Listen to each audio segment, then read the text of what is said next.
Now, from the area's leader in live local news, this is WYLN News, the area's #1 source of live local news and information in Luzerne, Schuylkill, Carbon, and Columbia counties. WYLN News starts now. Good evening, and thank you for joining us on WYLN News. I'm Preston Endress. It is an unfortunate day for the family of a 3-year-old girl. This morning, around 8 o'clock a.m., Pennsylvania authorities were called to a residence on the 600 block of East Lackawanna Avenue, Olympic, for a report of a gunshot wound on a little girl.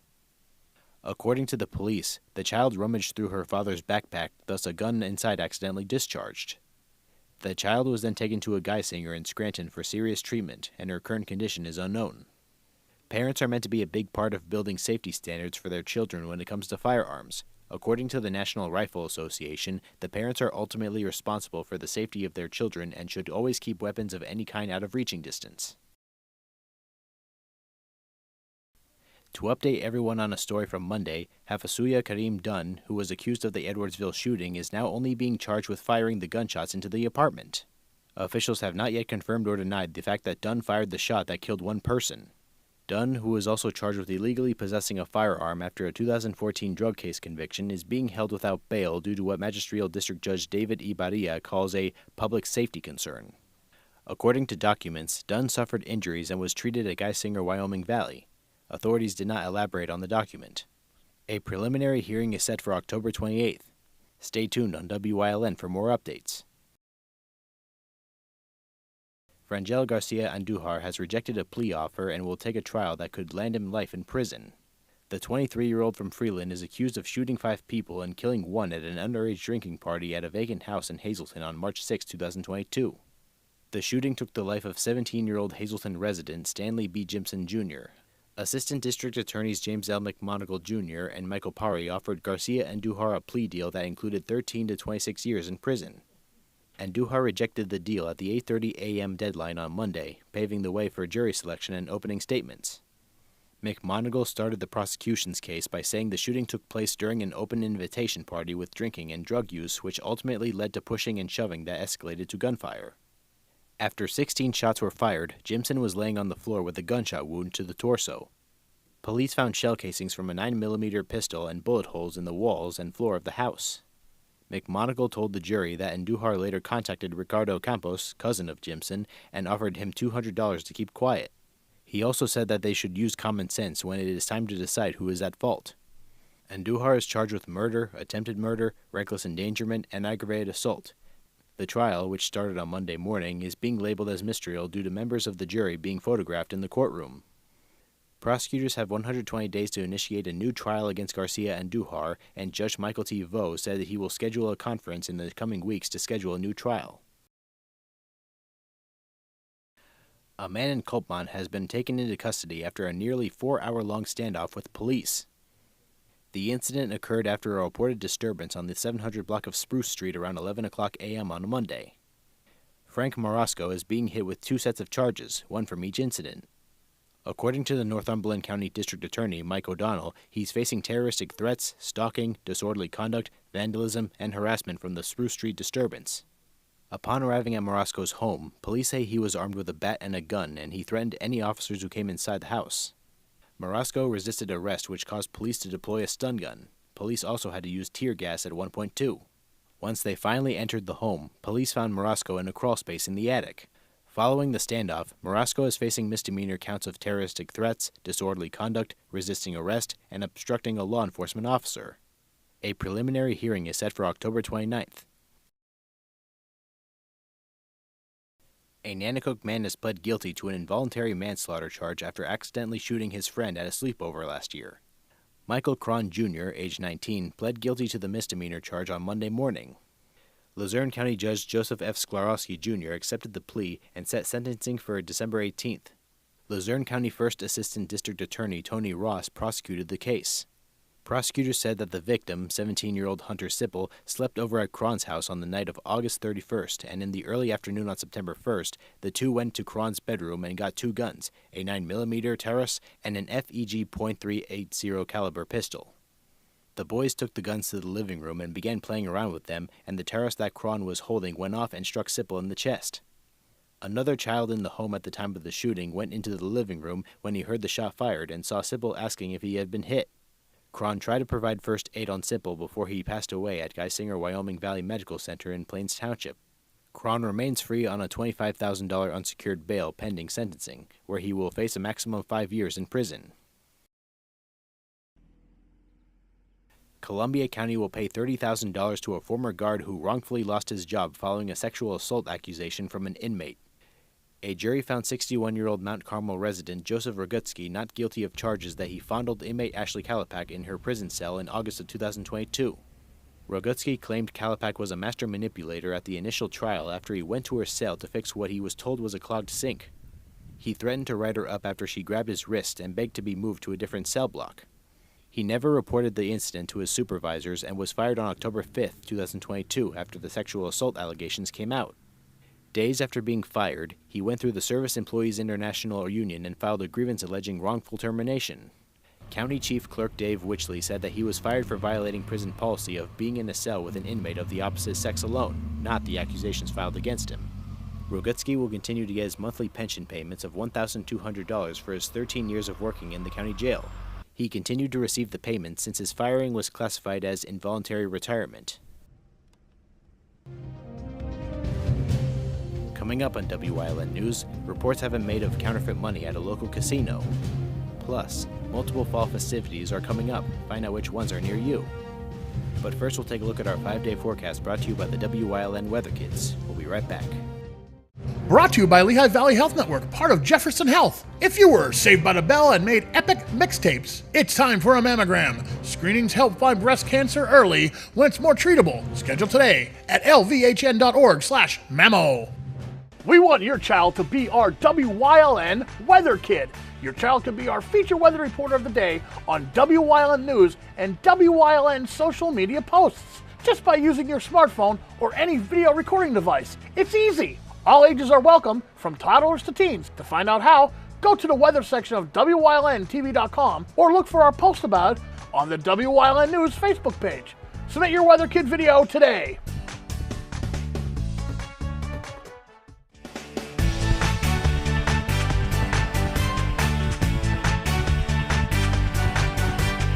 My name is Alexander Bonomo. I'm 12 years old, and tomorrow's WYLN forecast is partly cloudy.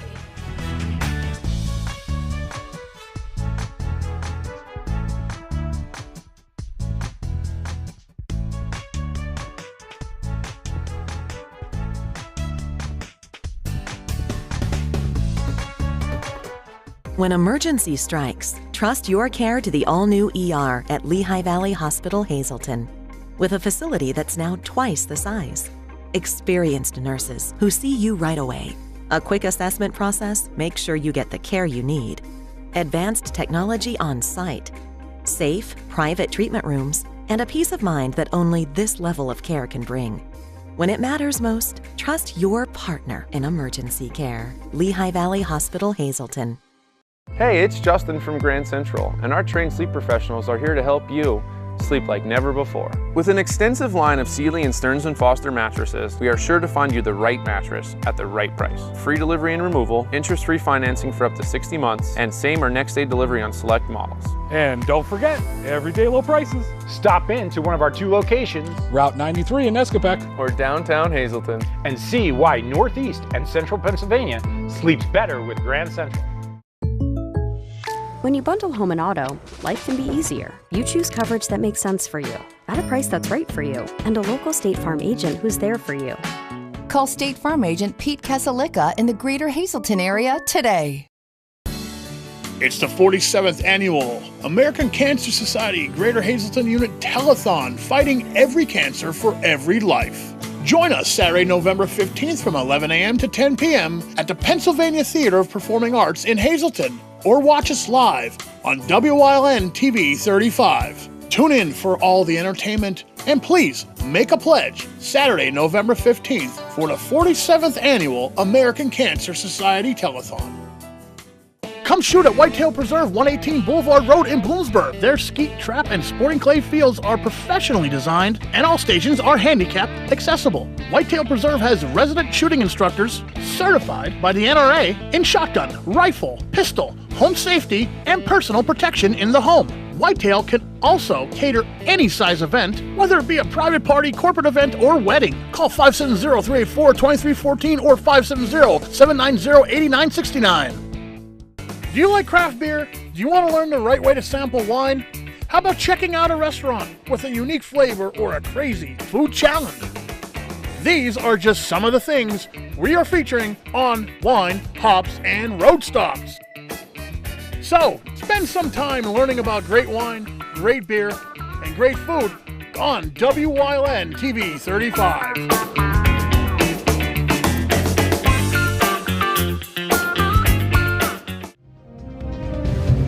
Welcome back to WYLN News. Once again, a certain case of counterfeit has been reported at the Mohegan, Pennsylvania casino. Starting on Saturday, October 18th, the Pennsylvania State Police are currently working on an investigation following the discovery of 4 counterfeit $100 bills inside a purse at the casino. According to Pennsylvania State Police, the purse was located at the gaming floor, and authorities found the fake bills indicated by their matching serial numbers. While the suspect is not known at this time, said suspect's sister gave the authorities the proper information. Counterfeiting United States currency is a federal offense, and penalties can range up to 20 years in a federal prison and big fines up to $250,000. We have an update for the SNAP benefits. According to the State Department of Human Resources, starting in November, Pennsylvanians won't receive money for food assistance until the federal government shutdown ends and releases funds. Nearly 2 million Pennsylvanians are eligible for SNAP, and around 146,000 residents in our area were eligible as of September. According to officials, no SNAP benefits will be issued until a budget or continuing resolution is passed by Congress. SNAP users will still be able to use any unspent funds on their card.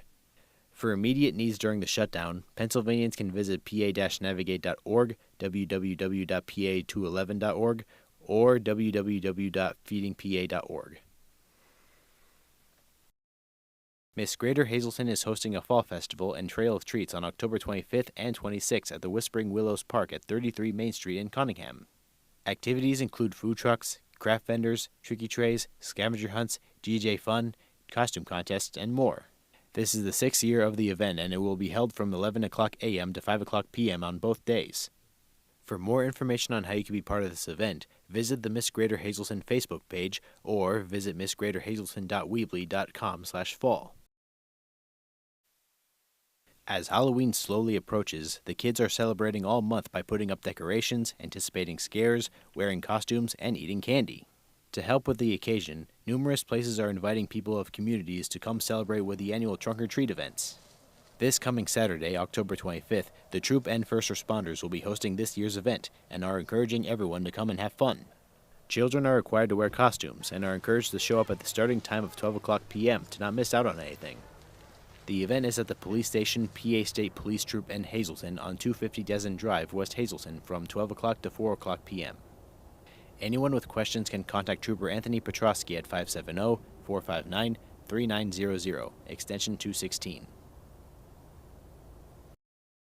On Sunday, October 26, O'Regan, Klugger, and Quinn Law Firm is participating with the Kingston Public Works, Police, and Fire Departments to host their own annual trunk-or-treat Halloween event.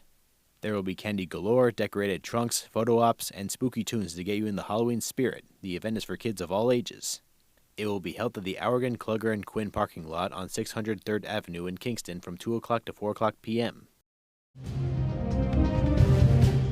Coming up on Wilkes-Barre's News Choice, we see what Trooper Anthony Petrosky has in store for us on Trooper Talk Tuesday. Plus, WYLN historian Chris Fomer leads us down the path through history with Turbinville Part 2. And stay right here on WYLN. We'll be right back. For a better customer experience, visit Fairway Subaru in Hazleton. Fairway Subaru has been providing generations of customers with Subarus with exceptional customer service they've come to expect. Check out our selection in person or at fairwaysubaru.com. Fairway Subaru, the right car, the right price, the right dealer.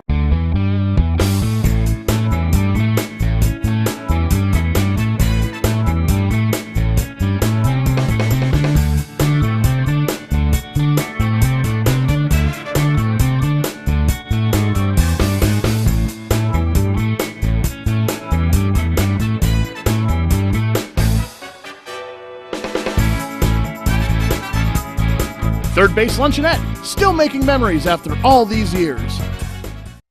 Something is out there. What it is, no one knows. However, since its first sighting, there have been numerous reports of strange lights in the night sky. Some say they are extraterrestrials, flying saucers. But to all of those seemingly unrelated uncertainties, there is one common thread. Watch Solo Spaceman on WYLN Thursdays at 1:30, Saturdays at 7, and Sundays at 4:30. It's high school football time on WYLN TV 35. Check out the game of the week and join the entire WYLN sports team as they bring live high school football to you. Watch over the air in Hazleton at 35.1, Berwick at 47.1, or Williamsport at 9.1, or Service Electric Cable, Channel 7 or 507, or online. The game of the week is brought to you by Lehigh Valley Orthopedic Institute. Comebacks begin here. When you see news happening in your neighborhood, call WYLN News at 570-459-1869 or email us at news@WYLNTV.com or send us a message on social media through Facebook. WYLN, we're your local network.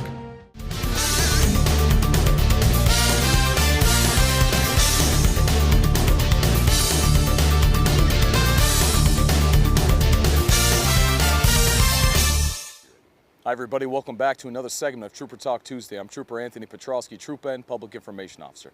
Today we're talking about motor vehicle crashes.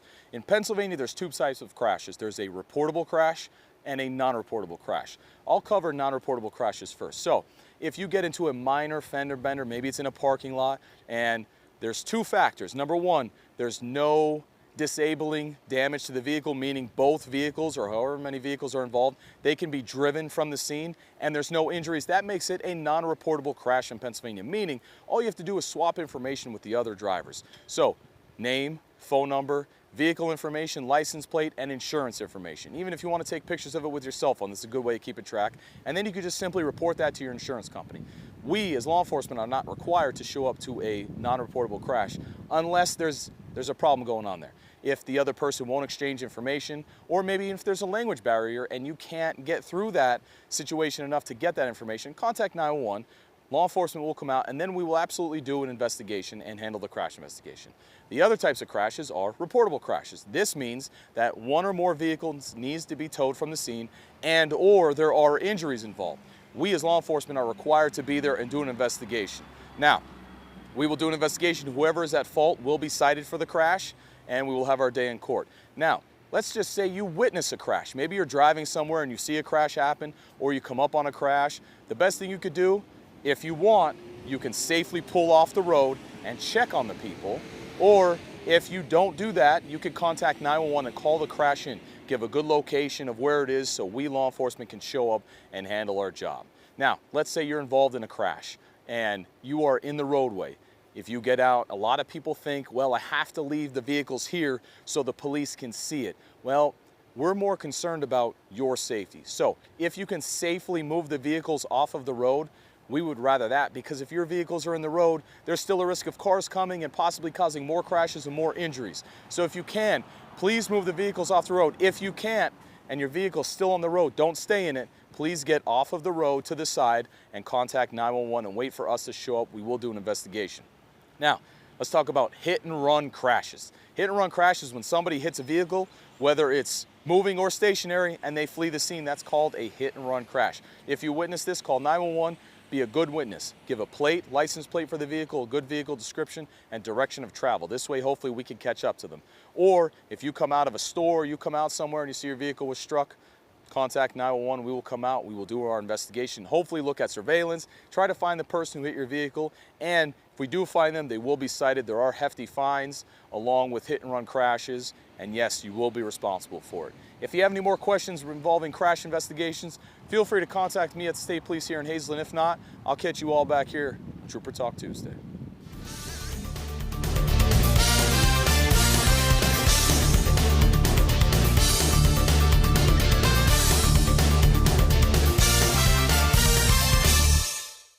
It's cold out there. Call S.J. Kowalski for the best products and solutions to help lower your energy costs and keep your family safe and comfortable this winter.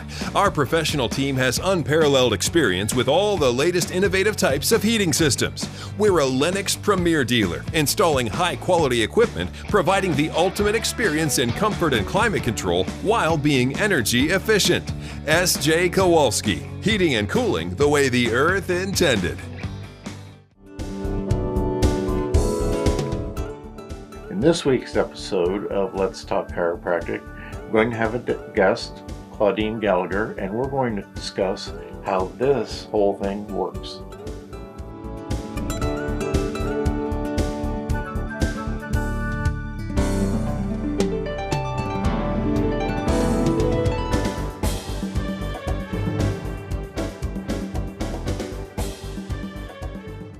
Wyln programming is online all the time. Visit our website at wylntv.com to check out archive shows and a live stream of our broadcasts. And don't forget to visit all of our social media pages for breaking news, weather, and sports. You can also head directly to our YouTube page for all our programming at youtube.com/WYLNTV35. Subscribe and ring that bell so you get notified every time there's a new show available online.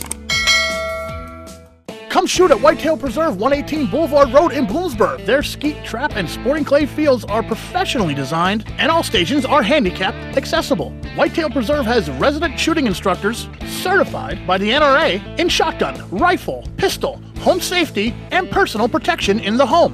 Whitetail can also cater any size event, whether it be a private party, corporate event, or wedding. Call 570-384-2314 or 570-790-8969.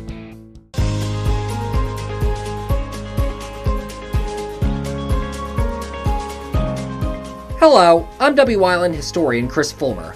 Pennsylvania's communities are filled with interesting history.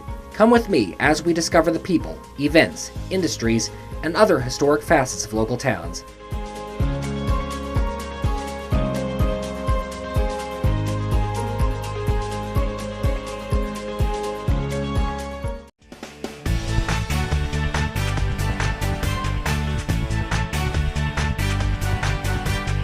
My name is Alexander Bonomo. I'm 12 years old, and tomorrow's WYLN forecast is partly cloudy.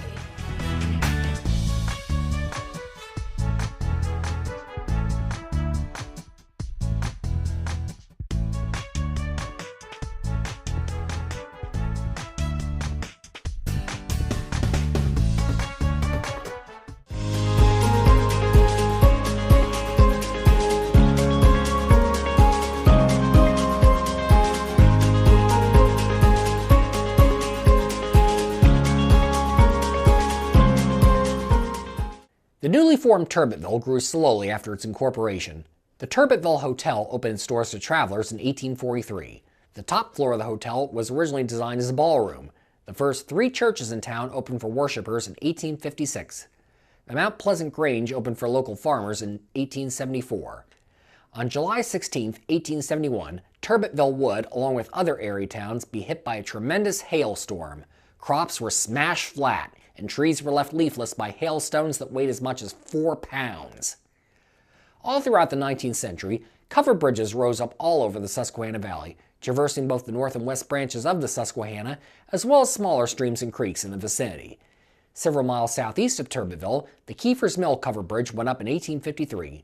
Also known as Kiefer Bridge No. 7, it was built by William Butler with a bird truss design for $498 and spans 78 feet across Chillisquacky Creek.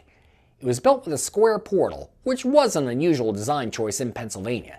Its name is believed to come from George W. Kiefer, who built Geringer's Mill near the bridge.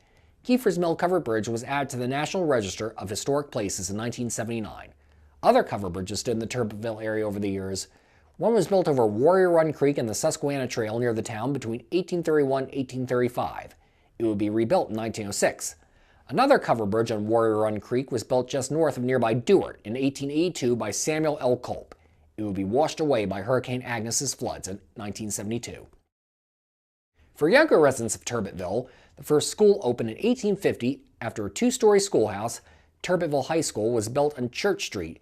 First opening in 1890, it graduates students for close to 50 years, although by the end of its usage it would become increasingly obsolete and difficult to heat properly. Its last class graduate in 1937, and today Turbitville Community Park stands on its site. Turbitville High School was replaced by the Turbitville-Lewis Township Joint School on Pine Street. It served as the high school through 1949, and today is Turbitville Elementary School. Turbitville-Lewis Township was then succeeded by the Northmont Joint School. Finally, in 1958, Warrior Run High School was formed from the merger of Northmont with Watsontown High School. Warrior Run High continues to serve Turbitville and the surrounding area today. Turbitville will be host to a special visitor in October 1883. Thomas Edison, who earlier that year had made history when he successfully wired Sunbury's main hotel for electricity, came out to Turbitville to demonstrate his electric light. The demonstration involved a generator, a steam engine, and stakes driven into the ground to support the wires for the electricity. The problem was Edison had chosen to come during harvest time in the area, and thus very few people came to see the demonstration. Electricity would not have come to Turbitville officially until 1914. In the meantime, Turbitville will be linked to the railroad network growing rapidly across the United States when the Wilkes-Barre and Western Railroad opened for service in 1886, with the first train entering the community on December 13th of that year. Stretching from Watsontown to Berwick, the Wilkes-Barre and Western would not be a terribly successful line, and even a reorganization and name change to the Susquehanna, Bloomsburg, and Berwick Railroad would not be enough to save it. The route would eventually be absorbed into the far more successful Pennsylvania Railroad. Passenger and freight service would continue to Turbitville's train station through 1937. In 1964, Bloomsburg's textile magnate Harry McGee purchased the station and moved it to Bloomsburg's McGee Transportation Museum, where it would remain until the museum closed in 1972 after it sustained major damage from Hurricane Agnes. In 2010, the Turbitville Borough Heritage Society purchased the station, dismantled it, and brought it back home. It was destroyed in a violent thunderstorm in 2012, but rebuilt by 2014. Today, the former Turbitville train station is home to the community's Heritage Society. The world of clothing would get a boost from a Turbitville area inventor as the 19th century started drawing to a close. Frank DeLong had been born in neighboring Washingtonville in 1865, the son of a Danville foundry owner. He worked in engineering in New York City and insurance sales in Philadelphia, but after his father's death in 1889 left him with a large inheritance, DeLong decided to use his technical skills to become an inventor. Among his eventual creations were an electronic stenograph machine, a shirtwaist holder, a paper fastener, and a folding paper box. His big breakthrough, though, would come in regards to women's clothing. In those days, hook and eyes were used to hold women's dresses together, but unfortunately for the wearers, they did not always hold fast. There are two tales of how DeLong may have become intent on improving the hook and eye.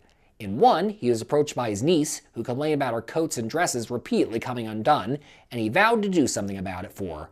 In the other, he noticed one of his young servant girls using wire to hold her own clothes together.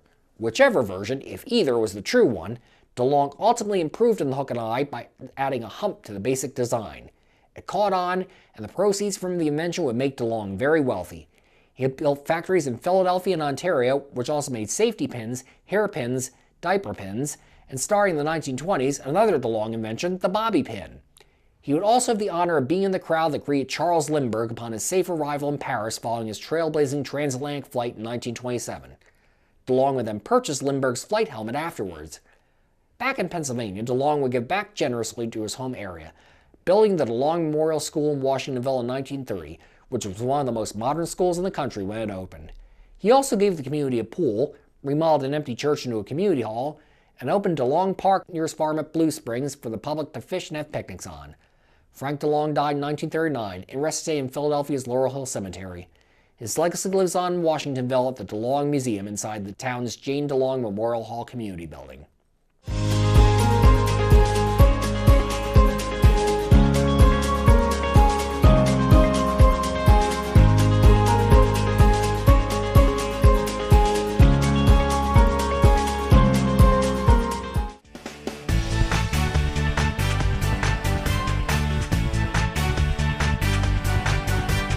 My name is Alexander Bonomo. I'm 12 years old, and tomorrow's WYLN forecast is partly cloudy.